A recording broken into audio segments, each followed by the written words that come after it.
Hi friends, എല്ലാ പേർക്കും ഷീബാസ് കിച്ചണിലേക്ക് സ്വാഗതം. ഇന്ന് ഞാൻ വന്നിട്ടുള്ളത് പുട്ടുപൊടി കൊണ്ട് 15 മിനിറ്റിൽ തയ്യാറാക്കിയെടുക്കാൻ പറ്റിയ നല്ല ടേസ്റ്റിയും സോഫ്റ്റുമായിട്ടുള്ള ഉണ്ണിയപ്പത്തിൻ്റെ റെസിപ്പിയുമായിട്ടാണ്. വളരെ കുറഞ്ഞ സമയം കൊണ്ട് തന്നെ നമുക്കത് തയ്യാറാക്കിയെടുക്കാൻ പറ്റും. നല്ല ടേസ്റ്റുമാണ്. എല്ലാ പേരും ഒന്ന് ട്രൈ ചെയ്ത് നോക്കണം. വീഡിയോ ഇഷ്ടമാകുന്നെങ്കിൽ ഒന്ന് ലൈക്ക് ചെയ്ത് സപ്പോർട്ട് ചെയ്യാൻ മറക്കരുതേ. എന്നാൽ നമുക്ക് ഈ ടേസ്റ്റി ആയിട്ടുള്ള ഉണ്ണിയപ്പം എങ്ങനെയാണ് തയ്യാറാക്കിയെടുക്കുന്നതെന്ന് നോക്കാം. അതിനായി ആദ്യം നമുക്ക് ശർക്കര ഒന്ന് മെൽറ്റ് ചെയ്തിട്ടെടുക്കണം. ഒരു പാത്രം സ്റ്റൗവിലേക്ക് വെച്ച് കൊടുത്തിട്ടുണ്ട്. അതിലേക്ക് നമുക്ക് 3/4 കപ്പ് പൊടിച്ച ശർക്കരയാണ് ഞാനിവിടെ എടുത്തിട്ടുള്ളത്. അത് ചേർത്ത് കൊടുക്കാം.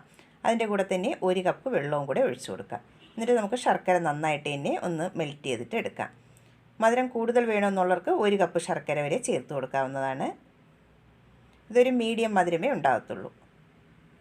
ഇതിവിടെ ശർക്കര നന്നായിട്ട് ഇനി തിളച്ചൊന്ന് മെൽറ്റായി വന്നിട്ടുണ്ട്. കല്ലുള്ളതാണെങ്കിൽ ഒന്ന് അരിച്ചിട്ട് വേണം എടുക്കാനായിട്ട്. കുറച്ചൊന്ന് തണുക്കാനായിട്ട് മാറ്റി വയ്ക്കാം. ഇനി അടുത്തതായി ഒരു ബൗളിലേക്ക് 1 കപ്പ് പുട്ടുപൊടി ചേർത്ത് കൊടുക്കാം.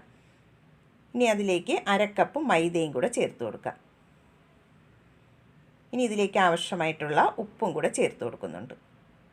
എന്നിട്ട് ഇതെല്ലാം കൂടെ ആദ്യം നമുക്ക് നന്നായിട്ട് ഇനി ഒന്ന് മിക്സ് ചെയ്തിട്ട് എടുക്കാം. ഇതിപ്പോൾ നന്നായിട്ട് ഇനി ഒന്ന് മിക്സ് ചെയ്തെടുത്തിട്ടുണ്ട്. ഇനി നമുക്കിതിലേക്ക് വെള്ളം ഒഴിച്ചു കൊടുക്കാം. ഞാനിവിടെ 1 കപ്പ് വെള്ളമാണ് ഇതിലേക്ക് ഒഴിച്ചു കൊടുക്കുന്നത്.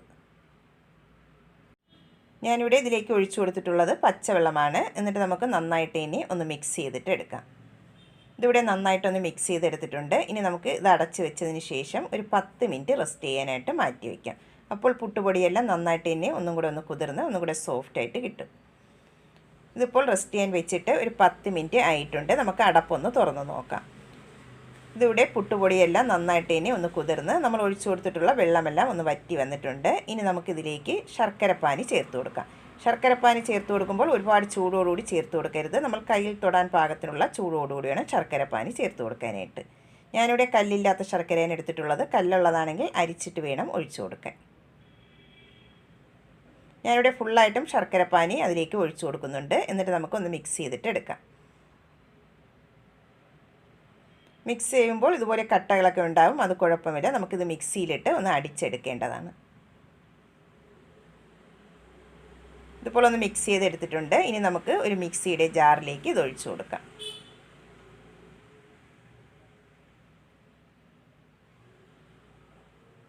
ഇനി ഇത് അടച്ചു വെച്ചതിന് ശേഷം നന്നായിട്ടൊന്ന് അടിച്ചെടുക്കാം.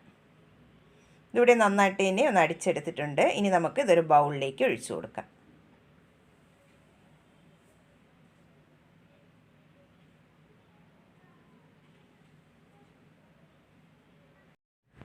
മാവ് ഫുള്ളായിട്ടും ബൗളിലേക്ക് മാറ്റിയെടുത്തിട്ടുണ്ട്. ഇനി നമുക്കൊരു സ്പൂൺ കൊണ്ട് നന്നായിട്ട് ഇനി ഇതൊന്ന് മിക്സ് ചെയ്തിട്ട് എടുക്കാം.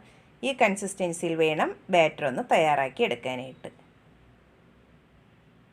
ഇനി നമുക്കിതിലേക്ക് നല്ലൊരു ഫ്ലേവറിന് വേണ്ടി 1/2 ടീസ്പൂൺ ഏലക്കാപ്പൊടിയും കൂടെ ചേർത്ത് കൊടുക്കാം. ഇനി അതിലേക്ക് ചേർത്ത് കൊടുക്കുന്നത് 1/2 കപ്പ് തേങ്ങ ചിരകിയതാണ്. നിങ്ങൾക്ക് വേണമെങ്കിൽ തേങ്ങാക്കൊത്ത് നെയ്യിലൊന്ന് വറുത്തിട്ട് വേണമെങ്കിലും ചേർത്ത് കൊടുക്കാവുന്നതാണ്. തേങ്ങ ഇതുപോലെ ചേർത്ത് കൊടുത്താലും നല്ല ടേസ്റ്റാണ് ഉണ്ണിയപ്പത്തിന്. ഇനി നമുക്കതിലേക്ക് 1/2 ടീസ്പൂൺ കറുത്ത എള്ളും കൂടെ ചേർത്ത് കൊടുക്കാം. ഇനി ഇൻസ്റ്റൻ്റായിട്ട് തയ്യാറാക്കി എടുക്കുന്നതുകൊണ്ട് ഒരു 1/4 ടീസ്പൂൺ ബേക്കിംഗ് സോഡയും കൂടെ ചേർത്ത് കൊടുക്കാം. എന്നിട്ട് നമുക്കിതെല്ലാം കൂടെ നന്നായിട്ട് ഇനി ഒന്ന് മിക്സ് ചെയ്തിട്ട് എടുക്കാം.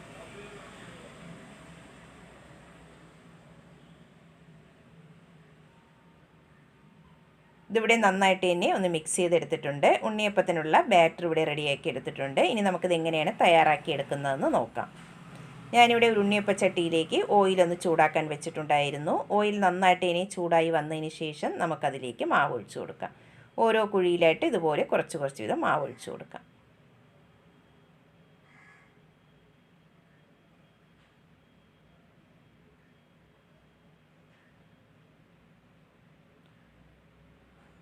ഇതിവിടെ മാവെല്ലാം ഒഴിച്ചു കൊടുത്തിട്ടുണ്ട്. ഇനി നമുക്ക് ഒരു മീഡിയം ടു ഹൈ ഫ്ലെയിമിൽ വെച്ചിട്ട് വേണം ഇതൊന്ന് ഫ്രൈ ചെയ്തെടുക്കാനായിട്ട്.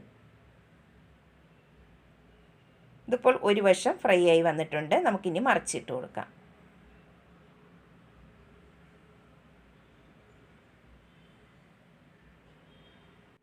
ഇനി നമുക്ക് മറിച്ചിട്ടതിന് ശേഷം മറുവശവും കൂടെ ഒന്ന് ഫ്രൈ ചെയ്തിട്ട് എടുക്കാം.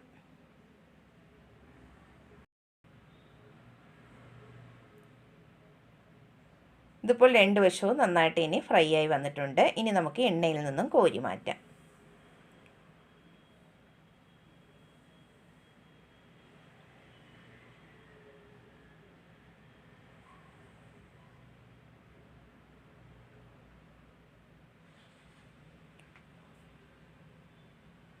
ഫസ്റ്റ് സ്റ്റെപ്പ് ഇവിടെ റെഡിയാക്കി എടുത്തിട്ടുണ്ട്. നമുക്കിനി ബാക്കിയുള്ളതും ഇതുപോലെ ഒന്ന് റെഡിയാക്കിയിട്ട് എടുക്കാം.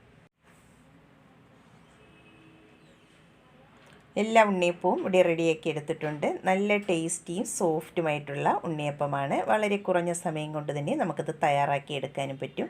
എല്ലാ പേരും ഒന്ന് ട്രൈ ചെയ്ത് നോക്കണം. വീഡിയോ ഇഷ്ടമാകുന്നെങ്കിൽ ഒന്ന് ലൈക്ക് ചെയ്യാനും സബ്സ്ക്രൈബ് ചെയ്ത് സപ്പോർട്ട്